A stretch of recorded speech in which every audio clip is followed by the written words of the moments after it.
Shida ya Trans Nzoia ni kwamba kiongozi wenu akiambiwa twende tukae na rais tupange mambo ya maendeleo Trans Nzoia, yeye anasema maendeleo tawe.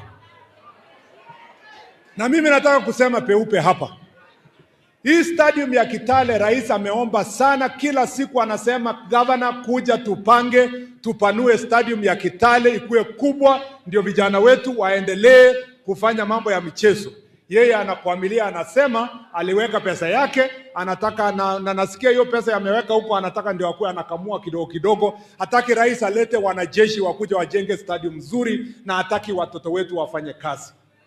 Ile hospitali yenye iko hapa, rais amebek mpaka anakaribu anapiga makoti kusema waachilia hospitali, nitume wanajeshi wakuja wajenge hospitali. Akiitwa kwa mkutano anasema tawe. Akiona rais ametangaza barabara anasema rais ametangaza kwa sababu mimi nimepiga kelele.